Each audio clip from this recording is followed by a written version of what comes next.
Hi ನಮಸ್ಕಾರ ಎಲ್ಲರಿಗೂ welcome to Kiledar talks. ನಾನು ಮಾರುತಿ ಕಿಲೇದಾರ್. ಚಾನೆಲ್ ನ ಸಬ್ಸ್ಕ್ರೈಬ್ ಮಾಡಿ, ಬೆಲ್ ಐಕನ್ ಕ್ಲಿಕ್ ಮಾಡಿ, ಹಾಗೆ ಒಂದು ಲೈಕ್ ಮಾಡಿ. ಯಾರೆಲ್ಲ ಕಾಂಪಿಟೇಟಿವ್ ಫೀಲ್ಡ್ ಅಲ್ಲಿ ಲಾಸ್ಟ್ 3 ವರ್ಷದಿಂದ ಓದ್ಕೊಂಡಿದಿರಲ್ಲ, ಯಾರ್ಯಾರು ನೋಟಿಫಿಕೇಶನ್ ಆಗಿಲ್ಲ ಅನ್ಕೊಂಡಿದಿರಲ್ಲ, ಆಗ್ತಿಲ್ಲ ಅನ್ಕೋತಿದ್ರಲ್ಲ, ಅವ್ರಿಗೆಲ್ಲ ಒಂದು ಸಿಹಿ ಸುದ್ದಿ ಏನಪ್ಪಾ ಅಂದ್ರೆ KA ಅವರು ನೋಟಿಫಿಕೇಶನ್ ಮಾಡಿದ್ದಾರೆ. ಟೋಟಲ್ ಆಗಿ 708 ಪೋಸ್ಟ್ ಗೆ. ಅದರಲ್ಲಿ ಹೈದರಾಬಾದ್ ಕರ್ನಾಟಕನೂ ಬರುತ್ತೆ, ನಾನ್ ಹೈದರಾಬಾದ್ ಕರ್ನಾಟಕನೂ ಬರುತ್ತೆ. ಎಷ್ಟೆಷ್ಟು ಪೋಸ್ಟ್ ಅಪ್ಪ ಅಂದ್ರೆ ಟೋಟಲ್ ಆಗಿ 8 ನಿಗಮಗಳಿಂದ ಹೈದರಾಬಾದ್ ಕರ್ನಾಟಕಕ್ಕೆ 321 ಪೋಸ್ಟ್ ಉಂಟು. ಅದೇ ತರ ನಾನ್ ಹೈದರಾಬಾದ್ ಕರ್ನಾಟಕಕ್ಕೆ 387 ಪೋಸ್ಟ್ ಐತೆ. ತುಂಬಾ ಜನ ಕಾಯ್ತಿದ್ರಲ್ಲ, ಓದ್ಬೇಕು, ಎಕ್ಸಾಮ್ ಬರಿಬೇಕು ಅಂತ.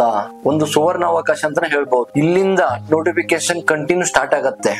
ಯಾರೆಲ್ಲ ಸೀರಿಯಸ್ ಆಗಿ ಒಂದ್ ಜಾಬ್ ಮಾಡ್ಕೋಬೇಕಂತ ಅನ್ಕೊಂಡ್ ಬಂದಿದಿರಲ್ಲ, ದಯಮಾಡಿ ಸೀರಿಯಸ್ ಆಗಿ ಇವಾಗಿಂದ. ಅಪ್ಲಿಕೇಶನ್ ಡೇಟ್ 9ನೇ ತಾರೀಕಿಂದ ಸ್ಟಾರ್ಟ್ ಆಗೈತೆ. ಕೊನೆಯ ದಿನ ಯಾವತ್ತಂದ್ರೆ ಅಪ್ಲಿಕೇಶನ್ ಹಾಕಕ್ಕೆ 31ನೇ ತಾರೀಕು ಇದೇ ತಿಂಗಳು. ಚಲನ್ ಕಟ್ಟಕ್ಕೆ ನವೆಂಬರ್ 1ನೇ ತಾರೀಕು ಸಂಜೆ 4 ಗಂಟೆ ತನಕ ಟೈಮ್ ಇರುತ್ತೆ ನಿಮ್ಗೆ. ಇದರಲ್ಲಿ ಕೆಲವೊಂದು ಸ್ಪೆಸಿಫಿಕ್ ಪೇಪರ್ ಬಿಟ್ಟಿದ್ದಾರೆ. ಕೆಲವೊಂದು ಇಂಜಿನಿಯರ್ಗೆ, ಸ್ಪೆಷಲ್ ಆಗಿ ಇಂಜಿನಿಯರ್ ಓದೋರ್ಗೆ ಈ ತರ ಸ್ಪೆಸಿಫಿಕ್ ಪೇಪರ್ ಬಿಟ್ಟಿದ್ದಾರೆ. ಇದು ಬಹಳ ಅನುಕೂಲ. ಯಾಕಂದ್ರೆ ಇದರಲ್ಲಿ 2 ಇದೆ. ಒಂದು ಸ್ಪೆಸಿಫಿಕ್ ಪೇಪರ್ ಐತೆ, ಇನ್ನೊಂದು ಜನರಲ್ ಆಗಿ ಬರೆಯೋರ್ಗೆ ಐತೆ. FDA, SDA, ರೆವಿನ್ಯೂ ಇನ್ಸ್ಪೆಕ್ಟರ್, ಇದೆಲ್ಲರೂ ಬರಿಬಹುದು. ಇನ್ನು ಕೆಲವೊಂದು ಪೋಸ್ಟ್ ಇದಾವೆ. ಜೂನಿಯರ್ ಪ್ರೋಗ್ರಾಮಿಂಗು, ಸಹಾಯಕ ಇಂಜಿನಿಯರು, ಗ್ರಂಥಪಾಲಕರು, ಇವ್ರಿಗೆಲ್ಲ ಸ್ಪೆಸಿಫಿಕ್ ಡಿಗ್ರಿ ಕೇಳಿದ್ದಾರೆ. ಅದ್ರ ಜೊತೆ ಇವ್ರಿಗೊಂದು ಸ್ಪೆಸಿಫಿಕ್ ಪೇಪರ್ ಇರುತ್ತೆ. ನಾನು ಇಲ್ಲಿ ಹೇಳಕ್ ಬರ್ತಿರೋದು ಏನಂದ್ರೆ, ಯಾರ್ಗೆ ಸ್ಪೆಸಿಫಿಕ್ ಆಗಿ ಓದಿದೀರಾ, ಈ ಎಕ್ಸಾಮ್ಗೆ ಯಾರು ಕ್ವಾಲಿಫೈ ಇದೀರಾ ಬರೆಯಕ್ಕೆ ಅಂತವ್ರು ಈ ಚಾನ್ಸ್ ನ ಮಿಸ್ ಮಾಡ್ಕೋಬೇಡಿ ಅಂತ. ಯಾಕಂದ್ರೆ ಈಗ ಜನರಲ್ ಆಗಿ ಬರೀತಂದ್ರೆ ಲಕ್ಷಾಂತರ ಜನ ಬರೀತಾರೆ, ಬಟ್ ಸ್ಪೆಸಿಫಿಕ್ ಬರಿಬೇಕಂದ್ರೆ ಸಾವಿರಾರು ಜನ ಮಾತ್ರ ಇರ್ತಾರೆ. ಸೊ ಕಾಂಪಿಟೇಷನ್ ತುಂಬಾ ಕಮ್ಮಿ ಇರುತ್ತೆ. ಇಂತ ಅಪರ್ಚುನಿಟಿನ ಮಿಸ್ ಮಾಡ್ಕೋಬೇಡಿ. KE ಡೈರೆಕ್ಟರ್ ಪ್ರಸನ್ನ ಕುಮಾರ್ ಅವರು ನಿನ್ನೆ ಬಂದ್ಬಿಟ್ಟು ಒಂದು ಅವರ KE ಚಾನೆಲ್ ಅಲ್ಲಿ ಬಂದು ಏನೇನ ರಿಕ್ವೈರ್ಮೆಂಟ್ ಐತೆ, ಏನ್ ಗೌರ್ಮೆಂಟ್ ಕಡೆಯಿಂದ ಅನುಮೋದನೆ ಆಗೈತೆ, ಇವನ್ನೆಲ್ಲ ಹೇಳಿದ್ದಾರೆ. ಸೊ ಹಂಗಾಗಿ ಇನ್ ಮುಂದೆ ನೆಕ್ಸ್ಟ್ ಒಂದು ಸರ್ಕ್ಯುಲರ್ ಓಡಾತೈತೆ, ನೀವೆಲ್ಲ ಅಬ್ಸರ್ವ್ ಮಾಡಿರ್ಬಹುದು. ನೆಕ್ಸ್ಟ್ ಪೊಲೀಸ್ ಡಿಪಾರ್ಟ್ಮೆಂಟ್ ಏನು ರಿಕ್ರೂಟ್ಮೆಂಟ್ ಐತಲ್ಲ, ಅದನ್ನೆಲ್ಲಾನು KE ಕೊಡ್ತಾರಂತ. KE ವೆಬ್ಸೈಟ್ ಅಲ್ಲಿ ಕಂಪ್ಲೀಟ್ ನೋಟಿಫಿಕೇಶನ್ ಬಿಟ್ಟಿದ್ದಾರೆ. ಅದರಲ್ಲಿ ಯಾವ್ದಾವ್ದು ಪೋಸ್ಟ್ ಐತೆ ಮತ್ ಯಾವ ಪೋಸ್ಟ್ ಗೆ ಏನ್ ಕ್ವಾಲಿಫಿಕೇಶನ್ ಇರಬೇಕು ಕಂಪ್ಲೀಟ್ ಆಗಿ ಬಿಟ್ಟಿದ್ದಾರೆ. ನೀವು ಒಂದ್ಸರಿ ಅದನ್ನ ಡೌನ್ಲೋಡ್ ಮಾಡ್ಕೊಂಡ್ಬಿಟ್ಟು ನಿಮ್ ಮೊಬೈಲ್ ಅಲ್ಲಿ ಕಂಪ್ಲೀಟ್ ಆಗಿ ನೋಡಿ. ನಾನು ನಿಮ್ ಕ್ವಿಕ್ ಆಗಿ ಹೇಳ್ತೀನಿ ಅಷ್ಟೇ. ಉಳಿಕಿದ್ನೆಲ್ಲ ನೀವು ವೆಬ್ಸೈಟ್ ಅಲ್ಲಿ ಅದನ್ನ ಡೌನ್ಲೋಡ್ ಮಾಡ್ಕೊಂಡ್ಬಿಟ್ಟು ಕಂಪ್ಲೀಟ್ ಆಗಿ ಓದ್ಕೊಳ್ಳಿ. ಅವಾಗ ನಿಮ್ಗೆ ಗೊತ್ತಾಗತ್ತೆ ನೀವು ಯಾವ್ದೆಲ್ಲ ಎಕ್ಸಾಮ್ ಬರೀಬಹುದು ಅಂತ. ಇದರಲ್ಲಿ ಫಸ್ಟ್ ನೋಡ್ಬೇಕಂದ್ರೆ ಟೋಟಲ್ ಆಗಿ 8 ನಿಗಮಗಳು. 8 ನಿಗಮಗಳಲ್ಲಿ ಬೆಂಗಳೂರು ಅಭಿವೃದ್ಧಿ ಪ್ರಾಧಿಕಾರ BDA ದಲ್ಲಿ FDA ಮತ್ತು SDA ಕರೆದವ್ರೆ. ಟೋಟಲ್ ಆಗಿ 18 ಪೋಸ್ಟ್ ಐತೆ. ತುಂಬಾ ಚೆನ್ನಾಗಿರುತ್ತೆ, ಸ್ಯಾಲರಿನೂ ತುಂಬಾ ಚೆನ್ನಾಗಿರುತ್ತೆ. ಇದನ್ನ ಮಾತ್ರ ಮಿಸ್ ಮಾಡ್ಕೋಬೇಡಿ. ಅದೇ ತರ ಕರ್ನಾಟಕ ಸೋಪ್ಸ್ ಅಂಡ್ ಡಿಟರ್ಜೆಂಟ್ ಅಲ್ಲಿ ಟೋಟಲ್ ಆಗಿ 4 ಪೋಸ್ಟ್ ಕರೆದವ್ರೆ, ಜೂನಿಯರ್ ಆಫೀಸರ್. ಅದೇ ತರ ರಾಜೀವ್ ಗಾಂಧಿ ಆರೋಗ್ಯ ವಿಜ್ಞಾನ ವಿಶ್ವವಿದ್ಯಾಲಯದಲ್ಲಿ ಯಾರು ಇಂಜಿನಿಯರಿಂಗ್ ಓದಿದೀರಾ, ಯಾರು ಸೈನ್ಸ್ ಓದಿದೀರಾ, ಅವ್ರಿಗೆಲ್ಲ ತುಂಬಾ ಹೆಲ್ಪ್ ಆಗತ್ತಿದು. ಟೋಟಲ್ ಆಗಿ 40 ಪೋಸ್ಟ್ ಐತೆ. ಅದೇ ತರ ಕಲ್ಯಾಣ ಕರ್ನಾಟಕ ರಸ್ತೆ ಸಾರಿಗೆ ನಿಗಮದಲ್ಲಿ ಟೋಟಲ್ ಆಗಿ 63 ಪೋಸ್ಟ್ ಐತೆ. ಅದೇ ತರ ವಾಯುವ್ಯ ಕರ್ನಾಟಕ ರಸ್ತೆ ಸಾರಿಗೆಯಲ್ಲಿ ಟೋಟಲ್ ಆಗಿ 19 ಪೋಸ್ಟ್ ಐತೆ. ಇದೇ ತರ ಕೃಷಿ ಮಾರುಕಟ್ಟೆ ಇಲಾಖೆಯಲ್ಲಿ 180 ಪೋಸ್ಟ್ ಗ್ರೂಪ್ C ಮತ್ತೆ ಗ್ರೂಪ್ B ಇರೋದು. ಕೃಷಿ ಮಾರುಕಟ್ಟೆ ಇಲಾಖೆಯಲ್ಲಿ ನೀವು ಏನ್ ಈ ಹುದ್ದೆಗಳು ನೋಡ್ತಿದಿರಲ್ಲ, ಇದು ಗ್ರೂಪ್ B ಮತ್ತು ಗ್ರೂಪ್ C ಇರೋದು.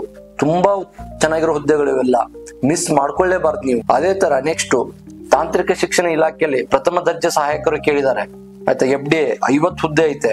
ಅದೇ ತರ ಶಾಲಾ ಶಿಕ್ಷಣ ಇಲಾಖೆಯಲ್ಲಿ ಗ್ರಂಥಪಾಲಕ ಕೇಳಿದ್ದಾರೆ, 10 ಹುದ್ದೆ ಐತೆ. ಈ 8 ನಿಗಮಗಳಿಂದ ನಾನೇನ್ ಹುದ್ದೆಗಳನ್ನ ಹೇಳ್ತಿರಲಿಲ್ಲ, ಇದಕ್ಕೆ ಏನೇನ್ ಕ್ವಾಲಿಫಿಕೇಶನ್ ಇರಬೇಕು, ಯಾವ ಎಕ್ಸಾಮ್ಗೆ ಏನ್ ಅವ್ನಿಗೆ ಅರ್ಹತೆ ಇರಬೇಕು ಅನ್ನೋದನ್ನು ಪಬ್ಲಿಷ್ ಮಾಡಿದ್ದಾರೆ. ಆ ಲಿಸ್ಟ್ ನ ಇವಾಗ ನಿಮ್ ಮುಂದೆ ಕೊಡ್ತಿದ್ದೀನಿ, ಕ್ಲಿಯರ್ ಆಗಿ ಒಂದ್ಸರಿ ನೋಡ್ಕೊಳ್ಳಿ. ಹಾಗೆ KE ವೆಬ್ಸೈಟ್ ಇಂದ ನೀವು ಇದನ್ನ ಡೌನ್ಲೋಡ್ ಮಾಡ್ಕೊಳ್ಳಿ. ಅವಾಗ ನಿಮ್ಗೊಂದು ಕ್ಲಾರಿಟಿ ಸಿಗುತ್ತೆ ನೀವು ಯಾವ್ದೆಲ್ಲ ಎಕ್ಸಾಮ್ ಬರಿಬಹುದು ಅಂತ. ನೋಡಿ, ಪ್ರಥಮ ದರ್ಜೆ ಸಹಾಯಕರು ಯಾವ್ದೆಲ್ಲ ಆಗಿರ್ಬೇಕು, ಡಿಗ್ರಿ ಆಗಿರ್ಬೇಕು. ದ್ವಿತೀಯ ದರ್ಜೆ ಸಹಾಯಕರಿಗೆ 12th ಪಾಸ್ ಆಗಿರ್ಬೇಕು. ಸಹಾಯಕ ಸಂಚಾರಕ್ಕೆ SSLC ಆದ್ರೂ ನಡೆಯುತ್ತೆ, PUC ಪಾಸ್ ಆದ್ರೂ ನಡೆಯುತ್ತೆ. ಅದೇ ತರ ನಿರ್ವಾಹಕ, ಸಹಾಯಕ ಲೆಕ್ಕಿಗ, ಕಿರಿಯ ಅಧಿಕಾರಿ ಏನೈತಲ್ಲ ಎಲ್ಲಾನು ಸ್ಪೆಸಿಫಿಕ್ ಆಗಿ ಮೆನ್ಷನ್ ಮಾಡಿದ್ದಾರೆ. ಇದರಲ್ಲಿ ಇಂಪಾರ್ಟೆಂಟ್ ಆಗಿ ಇನ್ನೊಂದು ನೋಡೋದೇನಪ್ಪಾ ಅಂದ್ರೆ ಏಜ್ ಸಡಿಲಿಕೆ ಮಾಡಿದ್ದಾರೆ, ವಯೋಮಿತಿನ ಸಡಿಲಿಕೆ ಮಾಡಿದ್ದಾರೆ. 3 ವರ್ಷ ಕೊಟ್ಟಿದ್ದಾರೆ ಎಲ್ಲರಿಗೂ ಎಕ್ಸ್ಟ್ರಾ. ಅದಕ್ಕೋಸ್ಕರ ಸಾಮಾನ್ಯ ಅರ್ಹತೆ ಅಭ್ಯರ್ಥಿಗಳಿಗೆ 38 ವರ್ಷ, GM ಅಲ್ಲಿರೋರ್ಗೆ. ಅದೇ ತರ ಪ್ರವರ್ಗ 2A, 2B, 3A, 3B ಅಭ್ಯರ್ಥಿಗಳಿಗೆ 41 ವರ್ಷ. ಅದೇ ತರ ಪರಿಶಿಷ್ಟ ಜಾತಿ, ಪರಿಶಿಷ್ಟ ಪಂಗಡ ಪ್ರವರ್ಗ 1 ಅಭ್ಯರ್ಥಿಗಳಿಗೆ 43 ವರ್ಷ. ಈ ಅಪರ್ಚುನಿಟಿ ನಿಮ್ಗೆ ಮತ್ತೆ ಯಾವಾಗೂ ಸಿಗಲ್ಲ, ದಯಮಾಡಿ ಮಿಸ್ ಮಾಡ್ಕೋಬೇಡಿ. ಇದೇ ತರ ಇನ್ನೂ ಕೆಲವೊಂದು ಕೊಟ್ಟಿದ್ದಾರೆ. ಮಾಜಿ ಸೈನಿಕರಿಗೆ, ಆ ನಂತರ ಬುಡಕಟ್ಟು ಜನಾಂಗಕ್ಕೆ ಎಲ್ಲರಿಗೂ ಒಂದು ಅಪರ್ಚುನಿಟಿ ಸಿಕ್ಕೈತಿ. ಇವಾಗ ಯಾರ್ಯಾರು ನೀವು ಯಾವ ಕೆಟಗರಿ ಸೇರ್ತೀರಂತ ಒಂದು ಡಿವೈಡ್ ಮಾಡ್ಕೊಂಡು ನಿಮಗೆ ಎಷ್ಟು ಪೋಸ್ಟ್ ಐತೆ ಅಂತ ನೋಡ್ಕೊಂಡು ನೀವು ಯಾವ ಎಕ್ಸಾಮ್ಗೆ ನೀವು ಏನ್ ಡಿಗ್ರಿ ಮಾಡಿದೀರಾ, ಡಿಗ್ರಿಯಲ್ಲಿ ಯಾವ್ದು ಮಾಡಿದ್ರೆ BBM ಮಾಡಿದೀರಾ, BCom ಮಾಡಿದೀರಾ, ಸೈನ್ಸ್ ಮಾಡಿದೀರಾ, ಇಂಜಿನಿಯರಿಂಗ್ ಮಾಡಿದೀರಾ, ಅಥವಾ ಇಂಜಿನಿಯರಿಂಗ್ ಅಲ್ಲಿ ಸಿವಿಲ್ ಮಾಡಿದೀರಾ, ಮೆಕ್ಯಾನಿಕ್ ಮಾಡಿದೀರಾ, ಕಂಪ್ಲೀಟ್ ಆಗಿ ಒಂದ್ಸರಿ ನೋಡ್ಕೊಳ್ಳಿ.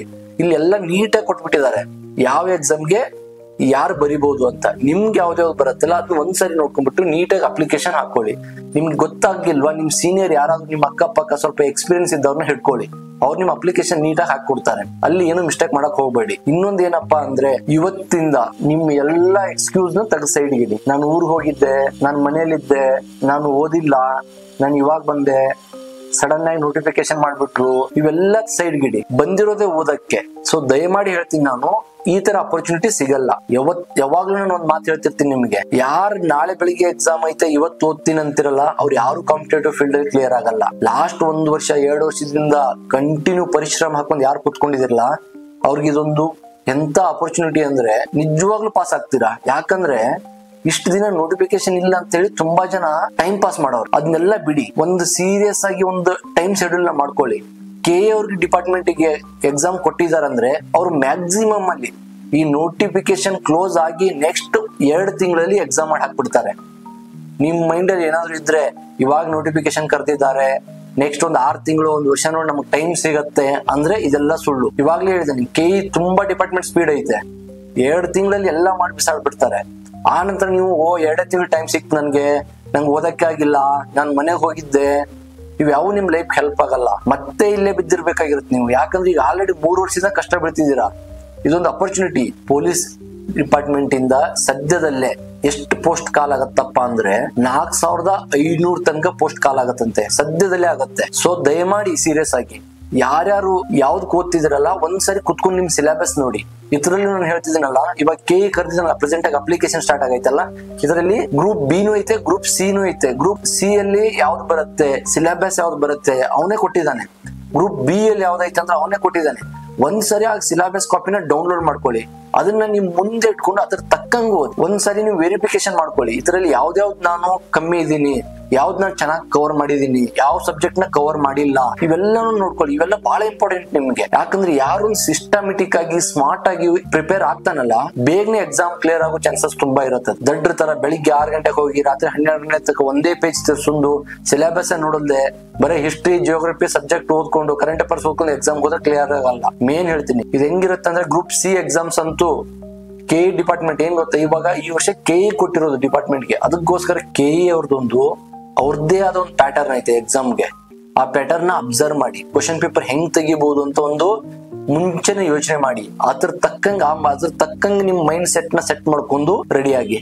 ಇದು ಬಹಳ ಇಂಪಾರ್ಟೆಂಟ್. ಸದ್ಯದಲ್ಲೇ ಮುಂದ್ಗಡೆ ಯಾವುದೇ ನೋಟಿಫಿಕೇಶನ್ ಆಗ್ಲಿ ವಿಡಿಯೋ ಮಾಡಿ ಹಾಕ್ತೀನಿ ಪ್ರಾಪರ್ ಆಗಿ, ಏನ್ ಡೀಟೇಲ್ಸ್ ಬೇಕು ಅದು.